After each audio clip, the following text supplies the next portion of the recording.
Assalamualaikum warahmatullahi wabarakatuh. Selamat pagi untuk semua siswa-siswi baru SMPN 1 Mataram Baru tahun ajaran 2021-2022. How are you everybody? Bagaimana kabar kalian semuanya hari ini? Semoga semuanya baik-baik saja, sehat walaupun kita ada di masa pandemi COVID-19 ini. Selamat datang di program MPLS online atau daring. MPLS itu masa pengenalan lingkungan sekolah untuk siswa-siswi baru. Perkenalkan, saya Ibu Siti Muntasrifah. Kalian bagi anak-anak baru bisa memanggil saya Bu Iva. Nanti Bu Iva akan mengajar bidang studi bahasa Inggris untuk kelas 8 dan kelas 9. Jadi untuk kelas 7 kita belum bertemu dengan kalian. Bu Iva belum bertemu dengan kalian di kelas. Di sini Bu Iva akan menyampaikan materi PLS tentang gerakan literasi sekolah.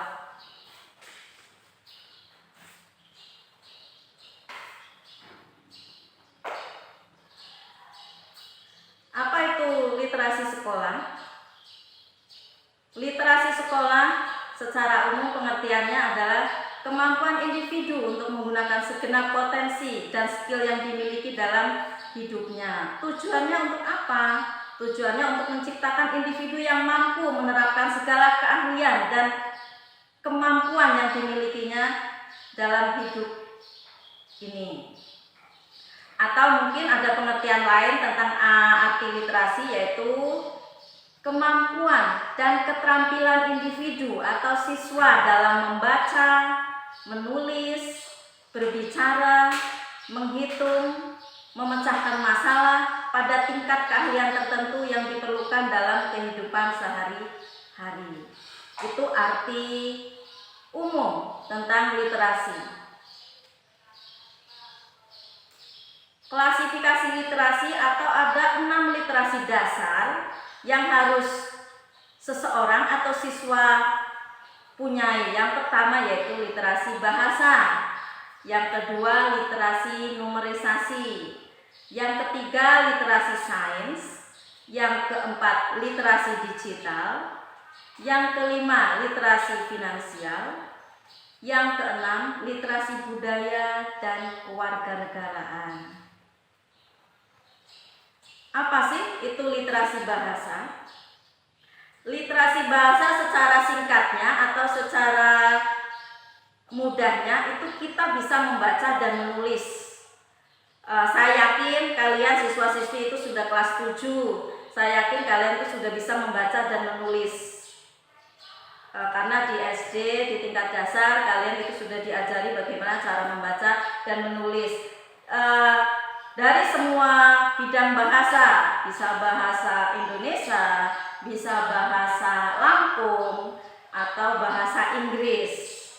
Kalaupun mungkin bahasa Inggris di SD belum terlalu detail, nanti di SMP akan diajari untuk memahami lebih tentang membaca dan menulis. Kemudian selain kita punya kemampuan membaca dan menulis, kita juga harus bisa memahami informasi ketika kita membaca dan menulis. Contohnya ada karangan seperti ini. Jadi kita harus bisa menangkap apa yang tersurat. Tersurat itu informasi yang ada dalam bacaan itu, dan apa yang tersirat, mungkin pesan dari bacaan tersebut. Itu contoh dari literasi bahasa. Kemudian yang kedua apa sih literasi numerisasi? Numerisasi itu secara mudahnya kita bilang itu nomor atau angka-angka. Jadi siswa itu harus melek, harus bisa menguasai tentang angka-angka ataupun tentang simbol-simbol. Biasanya itu kita temukan di mata pelajaran matematika. Jadi siswa harus bisa memahami dan bisa mentransfer keterampilan yang dimiliki untuk memecahkan masalah yang berhubungan dengan angka ataupun simbol-simbol yang ada dalam matematika. Itu tentang numerisasi. Kemudian yang ketiga yaitu literasi sains. Apa sih sains? Sains itu adalah ilmu pengetahuan. Jadi siswa harus bisa menggunakan pengetahuan IPA atau sains untuk mengidentifikasi, untuk memahami apapun yang berhubungan dengan alam atau ilmu pengetahuan alam. Biasanya kalau di sekolah itu tentang pelajaran IPA, itu sains. Kemudian literasi digital. Digital saya yakin kalian semuanya sudah tahu. Digital itu hubungannya dengan teknologi. Dan sekarang kalian itu hidup dan lahir di masa digital. Saya yakin kalian itu tidak pernah lepas dari dunia digital. Contoh digital yang mungkin kita sering ketemu yaitu yang kita pegang setiap hari itu adalah HP. Dan literasi digital ini itu sangat berkaitan erat dengan kalian sebagai siswa yang ada di masa pandemi ini, karena segala pembelajaran yang sekarang ini itu melewati daring menggunakan digital, bisa menggunakan HP, komputer atau dan lain-lain. Selain kalian bisa menggunakan atau memanfaatkannya, itu harus dengan cara yang bijak. Bisa mengoperasikan program-program yang ada di HP atau di komputer tersebut dengan baik. Itu literasi digital. Kemudian ada literasi finansial. Finansial itu hubungannya dengan keuangan. Berarti kita harus bisa memahami dan menggunakan uang dan mengelola uang secara baik dan secara bijak.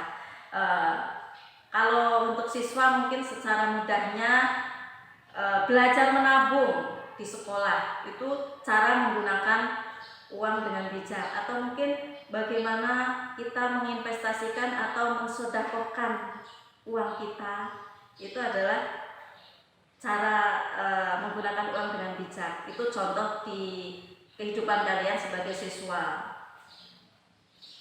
Kemudian ada literasi budaya dan kewarganegaraan. Budaya, kita tahu bahwa budaya Indonesia itu penuh dengan bermacam-macam budaya. Kita harus bisa memahami dan melestarikan budaya yang ada di Indonesia. Kewarganegaraan untuk kita, untuk kalian sebagai siswa itu sangat simpel. Kita harus bisa saling menghormati antar teman, walaupun teman itu mungkin beda suku, beda agama. Jadi itulah literasi dalam bidang budaya dan kewarganegaraan.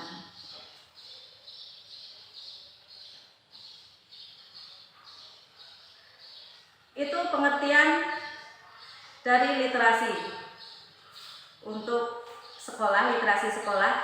Namun bagaimana cara kita mengimplementasikan gerakan literasi di SMP selama masa pandemi COVID ini, sedangkan mungkin kalian tidak 100% pergi atau berangkat ke sekolah, kita tetap bisa menerapkan literasi sekolah walaupun di masa pandemi ini. Caranya pertama, kita bisa mengimplementasikan literasi bahasa dengan BBM. BBM itu baca buku yang menyenangkan. Caranya bagaimana? Perbanyaklah membaca buku di rumah. Waktunya terserah kalian, mau pagi, siang atau malam, yang penting teratur. Minimal 15 menit setiap hari. Lebih lengkap lagi ketika setelah membaca, tulislah di buku jurnal atau buku rangkuman bacaan. Jadi buku apa yang telah kalian baca, rangkumannya, sedikit rangkuman tentang isi buku tersebut.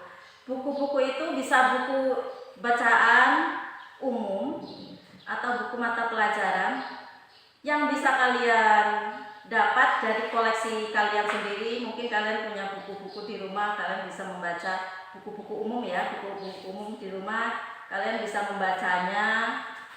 Jadi satu buku tidak harus selesai dalam satu kali. baca. Mungkin ada 1 minggu atau 2 minggu membacanya, nggak apa-apa selesainya. Yang penting kita konsisten setiap hari membaca. Atau kalau kalian tidak punya buku koleksi di rumah, terutama buku-buku bacaan umum ya, ensiklopedia, kalian bisa meminjamnya dari koleksi perpustakaan SMPN 1 Mataram Baru. Di perpustakaan tuh banyak sekali buku-buku ensiklopedia, kalian nanti bisa meminjamnya di sekolah. Kemudian cara lain itu bisa yang harus tidak bisa lepas di masa pandemi ini, yaitu literasi digital. Kalian harus benar-benar melek IT, harus bisa mengoperasikan IT. Contohnya mungkin HP, komputer, atau laptop, ataupun gadget. Serta program-programnya kalian itu harus bisa, seperti WhatsApp, Google Classroom, Google Form, ataupun YouTube. Karena nanti Bapak Ibu guru di sekolah itu akan menggunakan IT atau semacam HP dengan menggunakan berbagai macam program untuk belajar. Jadi ketika kita belajar jarak jauh, ya kita menggunakan HP atau digital tersebut. Jadi setiap siswa nanti harus bisa mengoperasikan IT dan bisa menggunakan program-programnya sesuai yang Bapak Ibu guru minta nanti di sini. Kalau Bapak Ibu gurunya belajar menggunakan WhatsApp, berarti kalian harus bisa mengoperasikan WhatsApp lewat HP. Ataupun kalau Bapak Ibu guru menggunakan Classroom, kalian juga nanti harus belajar, harus literat tentang program Google Classroom. Seperti itu ya. Itu beberapa program literasi yang bisa kita lakukan di masa pandemi COVID-19. Mungkin kita sangat terbatas ya, sangat terbatas program kita karena kita tidak bisa sekolah langsung, belum bisa sekolah langsung, masih jarak jauh. Jadi walaupun dengan segala keterbatasan kita masih bisa melakukan literasi siswa walaupun lewat rumah. Jadi kesimpulan yang bisa kita ambil dari literasi sekolah ini, semoga kalian siswa-siswi SMPN 1 Mataram Baru bisa mengembangkan semua potensi baik yang ada di diri kalian, sehingga kalian bisa menjadi generasi yang lebih maju, lebih mahir, dan lebih literat dalam semua aspek kehidupan, sehingga kalian bisa menjadi anak yang hebat. Sekian materi GLS atau literasi sekolah dari Bu Eva. Terima kasih atas perhatian anak-anak semuanya. Jangan lupa patuhi protokol kesehatan. Tetap di rumah, jaga jarak, pakai masker, dan cuci tangan dengan sabun. Sekian dari Bu Eva. Wassalamualaikum warahmatullahi wabarakatuh.